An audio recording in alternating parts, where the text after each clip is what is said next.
खान साहब और शाह महमूद कैशी साहब ने वाज़ेह अल्फाज में जैसा को कहा है कि आपके हुक्म की कोई तामील नहीं हो रही, न मेरे वकला को मुझसे मिलने दिया जा रहा है, जिस पर अदालत ने बड़ा सख्त नोटिस लेते हुए सुपरडेंट जेल को बुला के हदायत की और ऑर्डर किया इन राइटिंग कि इनके वकला को और इनकी फैमिली को आपने मुलाकातें करवानी है। दूसरी बात जो आज हुई, वहां जो इमरान खान साहब ने पूरी कौम को जो मैसेज दिया है, कहा है कि पूरी कौम तगड़ी हो जाए, मैं मजबूत हूं, मुझे ये लोग नहीं तोड़ सकते, किसी सूरत नहीं तोड़ सकते, मैं कौम के लिए मैं पाकिस्तानी हूं, पाकिस्तान में ही रहूंगा और पाकिस्तान में ही मरूंगा, मैं मुल्क से भागूंगा नहीं, मैं इन कुव्वतों का मुकाबला करूंगा, इस कौम को इस दलदल से, महंगाई के दलदल से और जो हमारे ऊपर 40 सालों से जो मुसल्लत जो गुंडे बदमाश जो है सियासतदान, उनकी छुट्टी करवाएंगे। और दूसरी बात, उन्होंने साफ कह दिया मैं किसी इदारे से नहीं डरता, मैं एस्टेब्लिशमेंट से डरता हूं, लेकिन पाकिस्तान की फौज मेरी फौज है, मेरे मुल्क की फौज है, मैं उसकी इज्जत करता हूँ। ये उनके अल्फाज है। और कहते हैं कि हमने पूरे मुल्क के अंदर अवाम को मेरा पैगाम दे दें कि हमें जो है इलेक्शन चाहिए, इलेक्शन करवाए हुकूमत और जल्द से जल्द करवाए ताकि मुल्क के अंदर स्टेबिलिटी आए। इलेक्शन होने चाहिए, जीते जो मर्जी। सर इलेक्शन तो कारकुनों को जल्द से इकट्ठे होने नहीं दिया जा रहा, तो टिकट कौन लेगा? इस हवाले से खान साहब ने स्ट्रेटजी बनाई हुई है? जी, इस पर स्ट्रेटजी खान साहब ने बहुत वाज़ेह बनाई हुई है।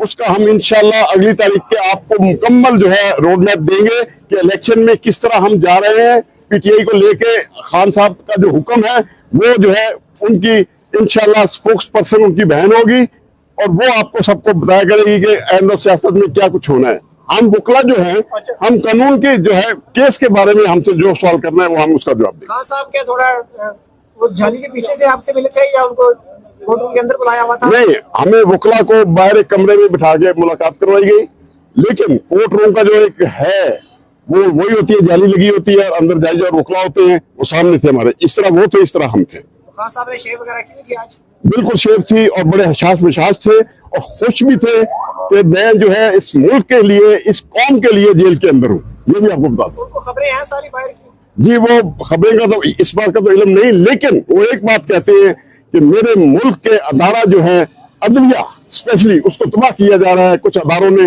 उनको यरगमाल बनाया हुआ है, उनको भी आजाद करवाना है। मुझे चाहे कुछ हो जाए, पैगाम है पूरी कौम के लिए, अपनी अदालतों को मजबूत करो। नवाज शरीफ के हवाले से उनको कुछ बताया गया? पता है नवाज शरीफ को बहुत बड़ा रिलीफ मिला? जी, बताया, उनको सारा पता था कि कल जो नवाज शरीफ को जिस तरह मिली, उसकी अपील भी बहाल हो गई, जमानत भी मिल गई, और यहाँ तक कि जो कानून कहता है कि इमरान खान को ये कागजात जो है केस के दिए जाए, वो आमिर फारूक साहब ने पिटीशन डिसमिस कर दी, बात नहीं सुनते। आज ये पैगाम दे दिया है कि आमिर फारूक के पास मेरा कोई केस ना सुना जाए। अच्छा सर, आमिर फारूक के हवाले से आपने पीटीआई की जो लीगल टीम है 3 से 4 दफा यही बातें कर चुकी है और यही इन पर अमल भी किया गया है, लेकिन उसके बाद फिर आप आमिर फारूक के पास ही चले जाते हैं।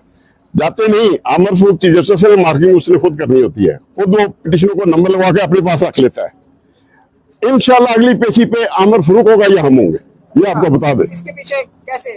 देखिए, हम अदालत का हिस्सा हैं, हम वकील जो है अदालत का हिस्सा है, अदालत में हमारे साथ चलना होता है। अगर एक आदमी कहता है, शरेआम कह रहा है कि मुझे इस पे एतमाद नहीं है, कोई किसी किस्म का मुझे नहीं है इस पे एतमाद कि ये शख्स मेरे साथ इंसाफ करेगा, एक दफा नहीं कई दफा कह चुका था, वो शख्स क्यों मस्जिद होके और किसके कहने पर इमरान खान के केस सुन रहा है, क्यों नहीं ट्रांसफर करता इन केसों को? इंशाल्लाह अगली पेशी में बताएंगे उसको। हाई कोर्ट में भी आप नहीं सुन सकते, ना ही आपके पास सुनाना चाहते हैं, जो फैसला करना करो। सर आप इतना लेट क्यों है? अगर आप पहले होते तो शायद इधर तक ना हालात ना पहुंचते जिस तरह आप जा रहे हैं। नहीं, देखिए, क्लाइंट ने जब मुझे वकील करना तब मैंने आना था, और मैंने आपको पहले भी आपके व्लॉगर्स में बता चुका हूँ जो कुछ अदारे कर रहे हैं। मैं आप साफियों को भी बता दूं, अरशद शरीफ का अगर आज तक कातिल नहीं गिरफ्तार हुआ तो कल को आपको पकड़ने वाला भी कोई गिरफ्तार नहीं होगा। इसलिए आपने हमारी 2007 की तहरीक को कामयाब किया, हम आपके साथ खड़े हैं। और मैं एक बनाने जा रहा हूं लॉयर्स जर्नलिस्ट एसोसिएशन, इंशाल्लाह लाहौर में इसी हफ्ते उसका ऐलान कर दिया जाएगा। अली अहमद कुर्रा आ रहे हैं कोयटा से, और हम तहरीक शुरू कर रहे हैं मुल्क के अंदर आइन के मुताबिक इंतखाबात कराए जाए, और वो क्लास इंशाल्लाह लाहौर में निकले हुए हैं, अब पूरे पाकिस्तान में निकालेंगे। आप ऑफिशियली आप पीटीआई टीम का हिस्सा बन गए? जी, मैं और सिकंदर कर रहे हैं। ठीक, आप किस तरह के केसेस देखेंगे? देखिए, हम जो है जो तरीकाकार है कानून के मुताबिक हम केस को करेंगे, कानून के मुताबिक ही चलेंगे, लेकिन जहां नाइंसाफी होती नजर आएगी, जैसे हमने आमिर फारूक आपको बता दिया, आमिर फारूक साहब से मैं गुजारिश करूंगा, खुदा के लिए अदलिया को बचाओ, कहीं ये ना हो कि वकला और आपका आमना हो जाए। लेकिन सर जब उनसे आमिर फारूक को रिलीफ मिलता रहा तो कब मिला? कभी नहीं मिला उससे। कैसी बातें कर रहे हैं? रिलीफ दे के मुझे कानून के मुताबिक देखिए, कानून में लिखा हुआ है कि आपने कापियां देनी है। भाई कापी वकला के पास नहीं है, केस क्या लड़ना है हमने? कानून कहता है कापियां देना बयानात की, और जितने भी सैफर के मुतालिक हैं। खान साहब को आमिर फारूक की अदालत से कितनी दफा जमानतें मिली हैं और लॉन्ग टर्म के लिए जमानतें मिली हैं? तो सर मैं गुजारिश करता हूँ, वो छोटे छोटे रिलीफ दिए हैं उसने, असल रिलीफ जो है ये है साइफर का केस। अब अगर वो आपकी बात नहीं मानते तो फिर दूसरा बात मनाने की नहीं, हम कहते हैं अगर कानून पे अमल ना किया तो दूसरा रास्ता अपनाएंगे। हम कोई भी रास्ता इख्तियार कर सकते हैं। हमें इंस्ट्रक्शन मिल गई आज खान साहब से भी और शाह महमूद कुरैशी साहब से भी कि हमें एतमाद नहीं है आमिर फारूक पे। बड़ी कोर्ट में कह देना उसको, फिर आता पाई है हाथापाई नहीं। देखिए हम कानूनदान है, कानून का रास्ता इख्तियार करेंगे, उनको ही एप्लीकेशन देंगे कि जी आप ना सुने हमारा केस। आज सुप्रीम जुडिशल काउंसिल का इजलास भी हो रहा है, क्या आप उनके खिलाफ रेफरेंस दायर करेंगे? फिर बात जो है सुप्रीम जुडिशल काउंसिल जो है, मैं आपको साफ बता दूं, ऑलरेडी पहले भी एक हमारे साबिक जज की फिल्म बना के चलाई गई, जिसकी वजह से ये जो दहशत फौजी अदालतों का फैसला ना हो सका। 14 मई के फैसले की कंटेम्प्ट जो तैयार पड़ी थी, जिससे हुक्म होना था इलेक्शन क्यों नहीं कराए, इन पे कंटेम्प्ट लगाई जाए, वो क्यों नहीं सुनी गई? वो ब्लैकमेल किया गया एक जैसाबाद। 2 जजेस की कुछ प्राप्तियों की मूवीज भी हैं और मूवीज भी हैं, पता नहीं कौन कौन सी हैं, जिनको अदारे इस्तेमाल करके उन सीनियर जजेस को जो है ब्लैकमेल और हरासा कर रहे हैं। मैं आपको साफ बता दूं, ये अदारे ब्लैकमेल और हरासा कर रहे हैं हमारे जजेस को। हम जजेस के साथ खड़े हैं, वो कॉन्स्टिट्यूशन के मुहाफिज हैं, हम उनके सिपाही हैं।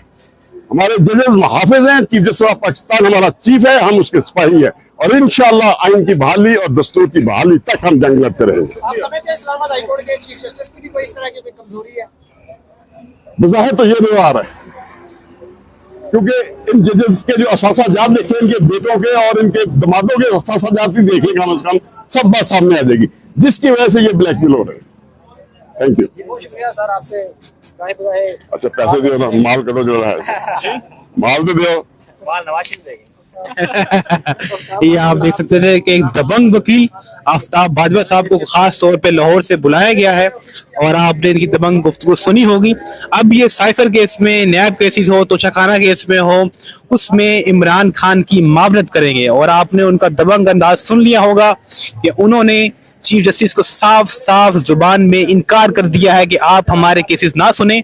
इसका मतलब है कि अगला हफ्ता बड़ा ही इंटरेस्टिंग होने वाला है, बहुत ज्यादा इंटरेस्टिंग होने वाला है। अभी तक के लिए इतना ही, मजीद अपडेट्स आपके साथ शेयर करेंगे किसी अगली वीडियो में। अभी तक के लिए अडयाला जेल से अल्लाह हाफिज।